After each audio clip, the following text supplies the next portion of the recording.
Bienvenue sur Horreur d'Asie, je suis votre narrateur Patrick. J'aimerais commencer cette vidéo par une simple question. Avez-vous déjà utilisé des applications de rencontres? Après l'histoire d'aujourd'hui, vous y réfléchirez peut-être à 2 fois avant de matcher avec quelqu'un. Dans cet épisode, je vous emmène en Malaisie à Kuala Lumpur. C'est ici que la vie d'un jeune homme a changé, après une simple mise en relation. Il a ouvert une porte qu'il n'aurait jamais dû franchir. Comme d'habitude, n'oubliez pas de liker la vidéo et vous abonner si le contenu vous a plu.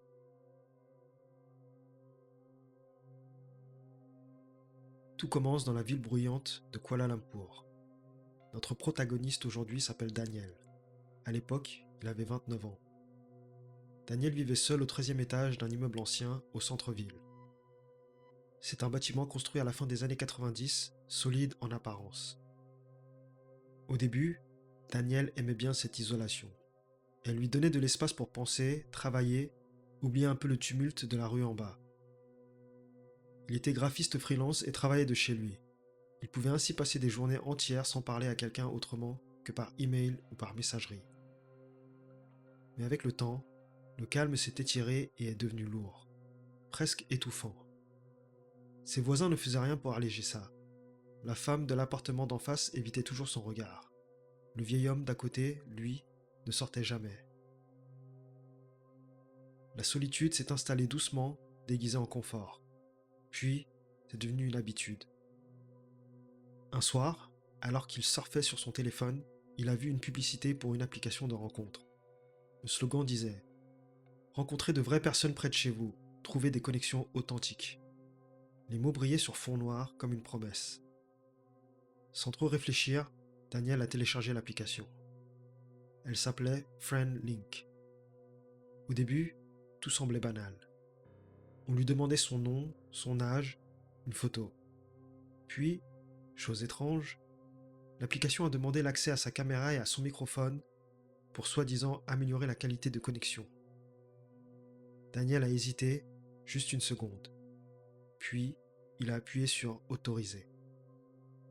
Daniel a matché avec quelques personnes. Petite conversation, salutations maladroites, rien qui dure. Et puis, il y a eu elle. Leila. Sa photo de profil était floue, comme prise à travers une vitre. On y distinguait une femme assise près d'une fenêtre, la lumière du soleil glissant sur son épaule. Dans sa bio, une seule phrase. « J'aime les conversations calmes ». Ça a suffi pour accrocher Daniel. Il a envoyé un message. Elle a répondu immédiatement. Dès les premiers échanges, quelque chose sonnait différent. Ses mots étaient d'une douceur étrange, une tranquillité presque irréelle, comme si elle l'attendait depuis longtemps. Elle lui demandait comment s'était passée sa journée, ce qu'il faisait comme travail, ce qu'il mangeait le soir. C'était ordinaire. Trop ordinaire. Car Daniel avait l'impression, désagréable, qu'elle connaissait déjà toutes les réponses. Quand elle parlait d'elle, en revanche, elle restait vague. « Je vis pas loin », écrivait-elle. Daniel a demandé où exactement. Pendant plusieurs minutes, rien. Puis, la réponse est tombée. Assez près. La nuit suivante, leurs discussions se sont allongées. Leila a commencé à poser des questions sur l'appartement. La disposition des pièces, la couleur des rideaux, dans quel sens faisait face son bureau. Daniel a plaisanté. « Tu te fais une carte mentale de chez moi ?» La réponse de Leila l'a fait s'arrêter net. « Je sais déjà à quoi ça ressemble. » Il a fixé l'écran, le ventre un peu serré. Il s'est dit qu'elle exagérait, qu'elle devinait.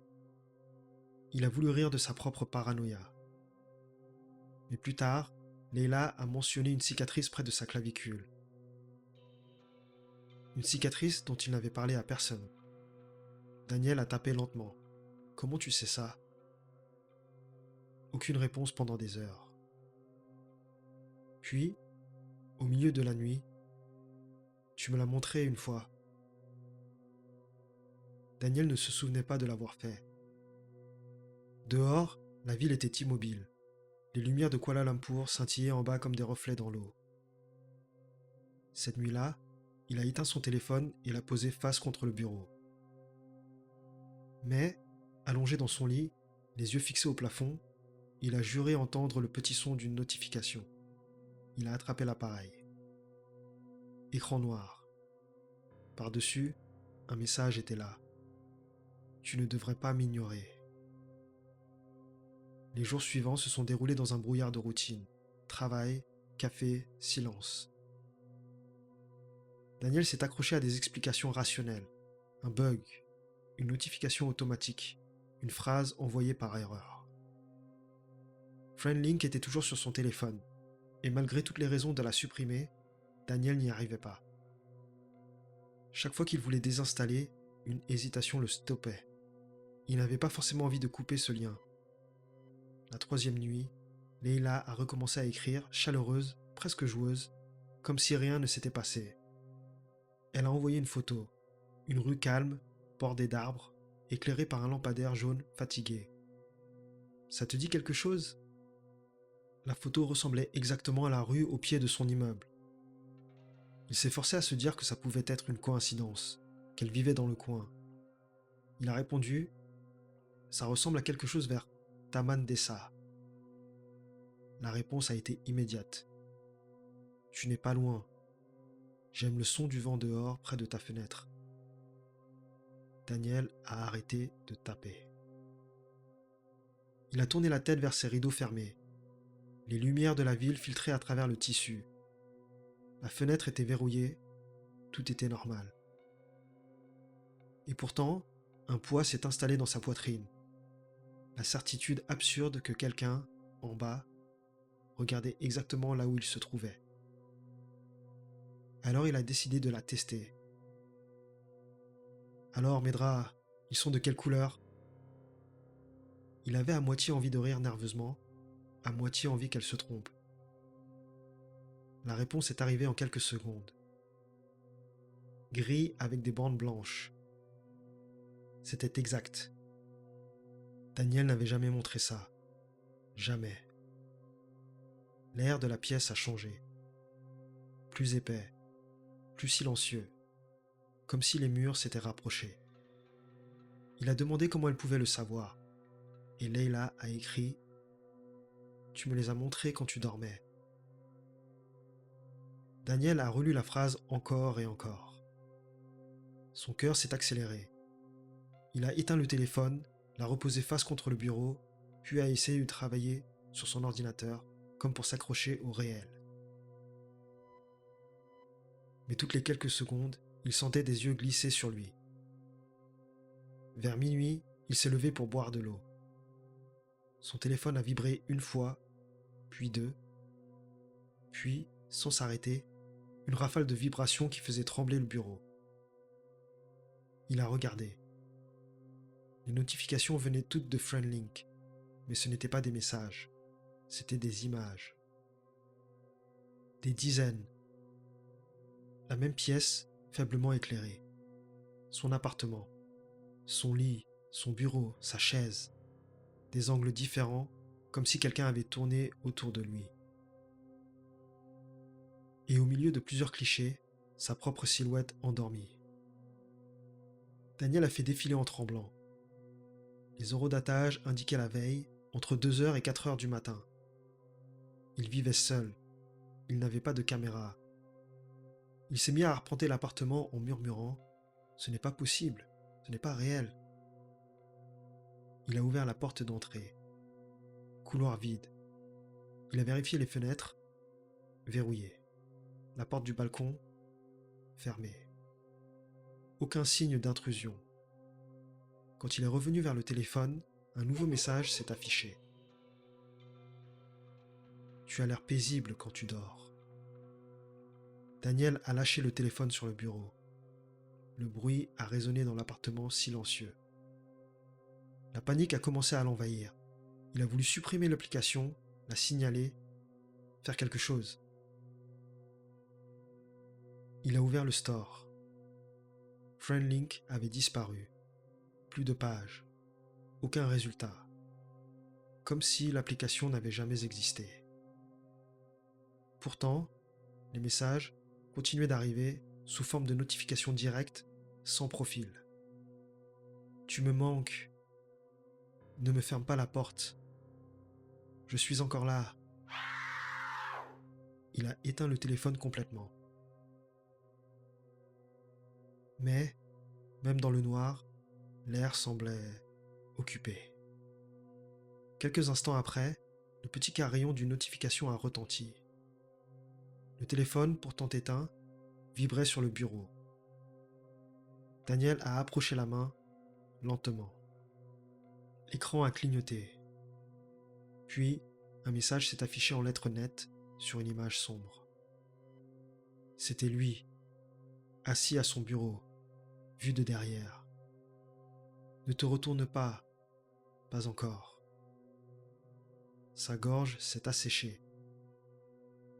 Derrière lui, l'air était plus lourd, comme si quelqu'un se tenait à quelques centimètres, respirant au même rythme. Daniel ne bougeait plus, son corps verrouillé par une peur presque physique. La caméra a clignoté de nouveau, un flash blanc, puis l'écran est devenu noir. Il est resté là, dans l'obscurité, à attendre que quelque chose d'invisible fasse son prochain mouvement. Mais cette nuit-là, rien d'autre n'est arrivé. Le matin, Daniel se souvenait à peine de s'être endormi. Il s'est réveillé, épuisé, pas comme après une nuit trop courte, mais comme après une nuit de peur. Il a vérifié son téléphone prudemment comme un animal dangereux. Batterie à plat, aucun message, aucune application, aucune trace de Friendlink. Un instant, il a cru à un cauchemar. Il a supprimé des fichiers, lancé des antivirus, changé ses mots de passe. À midi, il s'était presque convaincu que tout ça n'était qu'une hallucination. Puis, il a remarqué comme un nouveau dossier dans sa galerie photo. Ce dossier s'appelait Leila. Il ne l'avait jamais créé. À l'intérieur, des centaines de photos. Les mêmes que la nuit dernière. Lui, endormi, son appartement, des prises de vue impossibles, en hauteur, depuis des coins où aucune caméra n'aurait pu être. La dernière photo, horodatée 3 heures plus tôt, le montrait endormi, légèrement tourné vers la fenêtre. Et, dans le reflet du verre, il y avait une autre silhouette. Une femme. Debout, juste derrière lui. Daniel a reculé, le cœur prêt à exploser. Il a tiré les rideaux d'un coup, cherchant le reflet en plein jour. Rien. Dehors, Kuala Lumpur était vivante et banale. Mais dès qu'il a reculé de la fenêtre, son téléphone a vibré. Un seul message d'un numéro inconnu. « Pourquoi as-tu détourné les yeux ?» Daniel a eu envie d'appeler quelqu'un. Mais qui ? La police ? Et comment expliquer ? Ses amis répondaient à peine ces derniers temps. Alors, il est descendu voir le gardien de sécurité, un homme plus âgé nommé Faisal, là, depuis des années. Daniel a raconté, maladroitement, les messages, les photos, l'application disparue. Faisal a froncé les sourcils. Friendlink ? Jamais entendu parler. Tu dis que quelqu'un te photographie à l'intérieur ? Daniel a hoché la tête. Faisal a baissé la voix. Tu es au 13e, c'est ça ? Daniel a répondu oui. Le visage du gardien s'est assombri. Il y avait une locataire avant toi, une femme, la trentaine, seule. Elle est restée 6 mois. Elle disait que quelqu'un la regardait, que des photos apparaissaient sur son téléphone, qu'une femme connaissait trop de choses sur elle. On a cru qu'elle faisait une crise, et puis, une nuit, elle est partie. Elle n'est jamais revenue. Daniel a senti son ventre se tordre. Son nom ? Faisal a hésité. Quelque chose comme Leila. Le nom a frappé Daniel comme une gifle. Il est remonté sans répondre, dans l'ascenseur, regardant les chiffres s'allumer. Dans son appartement, Daniel s'est assis à son bureau, le téléphone devant lui. Une part de lui hurlait de le jeter. Mais la curiosité, elle, l'a retenu. Il a ouvert l'application caméra. L'écran était noir, comme si l'objectif était couvert. Puis, lentement, une image s'est formée. Sa chambre, son lit défait, son bureau, et derrière la chaise, une silhouette. Une femme à peine visible. La tête légèrement inclinée, comme si elle l'étudiait. Ses cheveux étaient longs et sombres. Son visage semblait flou, mangé par une sorte de parasite visuel, comme une image corrompue. Daniel a laissé tomber le téléphone, mais la caméra est restée allumée. Un souffle a jailli des haut-parleurs, un chuchotement qui grésillait, d'abord indistinct, puis clair. « Ne me quitte plus. » Daniel a sursauté. Et le pire, c'est que ça ne sonnait plus comme si ça venait du téléphone. Ça venait de la pièce. Il s'est retourné. Personne. Le téléphone a vibré. Appel vidéo entrant. L'identifiant, Leila. Daniel s'est figé. Il n'a pas répondu. Quelques secondes après, un message. « Si tu ne réponds pas, je vais me rapprocher. » Toutes les lumières de l'appartement ont vacillé. Daniel a attrapé son téléphone et l'a lancé contre le mur. Il est tombé au sol. L'écran s'est fissuré, mais il ne s'est pas éteint. Le son de la sonnerie a cessé, et l'appartement a replongé dans un silence terrible. Sauf pour un bruit, tout petit, qui venait du haut-parleur du téléphone. Une respiration, lente, régulière. Daniel s'est approché. L'écran fissuré brillait faiblement. En une fraction de seconde, une forme s'est collée à la caméra, puis plus rien. Daniel est resté immobile. Ce qui se passait n'était plus enfermé dans une application, ni dans un téléphone. Ce n'était plus seulement numérique. Quelque chose avait traversé. Cette nuit-là, Daniel n'a pas dormi. Chaque son semblait amplifié. Le souffle de la climatisation, le goutte à goutte du robinet, les craquements des vieux tuyaux. Même sa propre respiration paraissait décalée, comme si elle ne lui appartenait pas vraiment. Il s'est assis au bord du lit, une tasse de café froid entre les mains. Dehors, Kuala Lumpur brillait en silence, les néons lointains, les voitures rares. Au 13e, le monde semblait scellé comme dans un bocal. Après minuit, son ordinateur portable s'est allumé tout seul. Une fenêtre s'est ouverte. La page de connexion FriendLink. Daniel a essayé de fermer. Le curseur ne bougeait pas. Et au centre de l'écran, un texte est apparu. « Bon retour, Daniel. » Il a arraché le câble d'alimentation. Mais le message est resté, comme brûlé sous les pixels. Puis, d'autres lignes se sont écrites, une par une. Tu te souviens de ce que tu as dit ? Tu as dit que tu étais seul. Tu as dit que tu avais besoin de quelqu'un. J'ai écouté. Daniel a reculé. Et là, une voix féminine a parlé. Pas depuis les haut-parleurs. Depuis la pièce. Tu m'as appelé. Les lumières ont vacillé, puis se sont stabilisées, teintant la pièce d'un vert maladif. L'air s'est refroidi. Daniel a murmuré, la voix cassée. « Leila, qu'est-ce que tu veux ?» Aucune réponse. Puis, un chuchotement a glissé contre son oreille. « Tourne-toi. » Il a senti un souffle glacé sur sa nuque, et malgré lui, il s'est retourné. Le monde a semblé se fissurer à ce moment-là. La femme des photos se tenait là. Cheveux longs, noirs, collés en mèche. Peau trop pâle, presque translucide. Et son visage, il ne tenait pas en place. Ses yeux étaient des gouffres sombres, immobiles, sans clignotement, reflétant la faible lumière de l'écran. Elle a parlé, mais ses lèvres n'ont pas bougé. La voix venait de partout.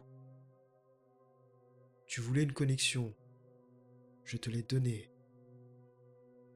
Daniel a reculé, a trébuché sur la table, son dos a heurté le mur. Il a attrapé une lampe et l'a jetée vers elle. La lampe l'a traversée et a explosé contre le mur d'en face. Il a rampé vers la porte d'entrée. Il a saisi la poignée de la porte et a tiré. Mais la porte n'a pas bougé. Et la lumière au-dessus de la porte a éclaté comme un claquement sec. Noir total. De l'obscurité, la voix est devenue multiple, comme un chœur de voix numériques superposées. Tu as ouvert le lien.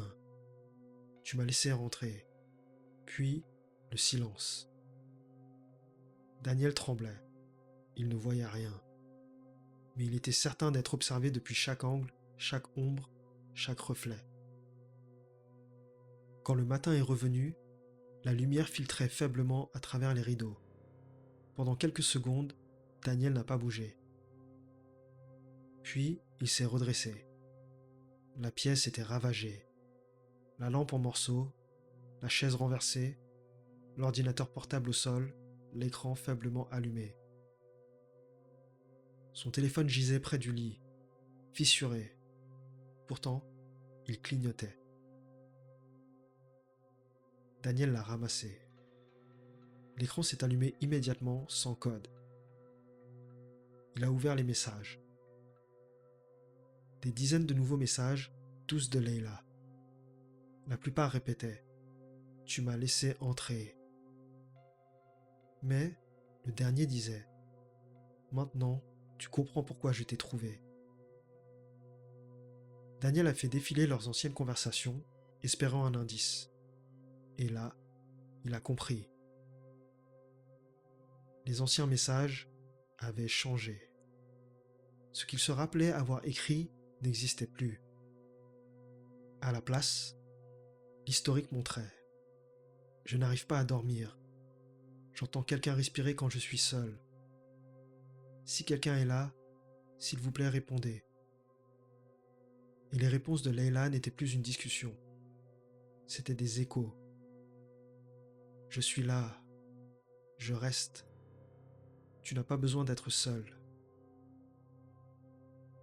En fait, ce n'était pas une conversation. C'était un rituel.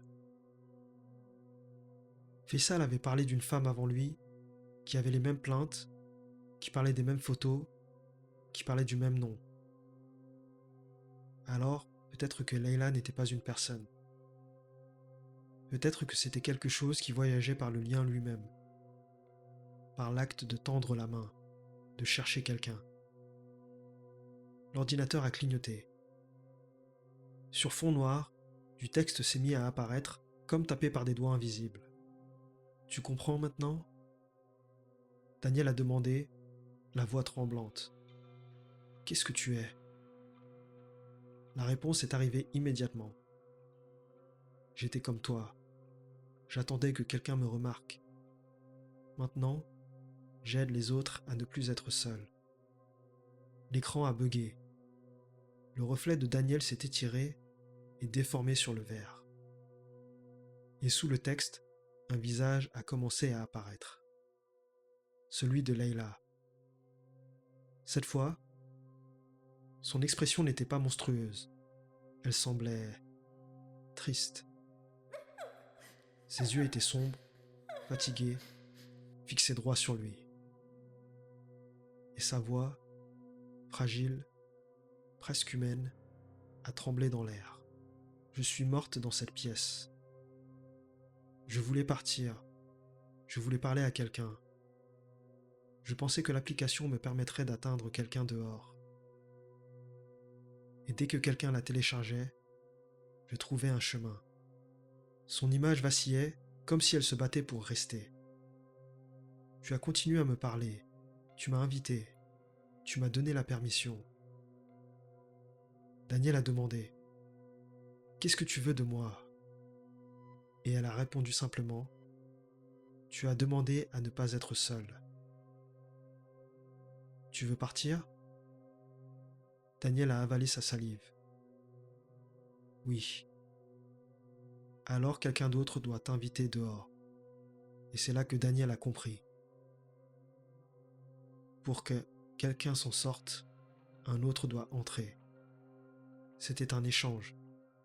C'est pour ça que l'application existait. Pourquoi de nouveaux utilisateurs apparaissaient ?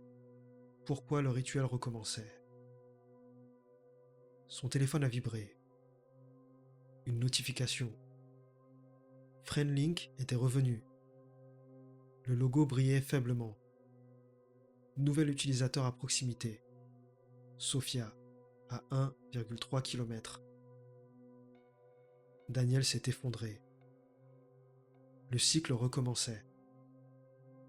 La voix de Leila, lointaine, a soufflé. Maintenant tu comprends. La connexion a un prix.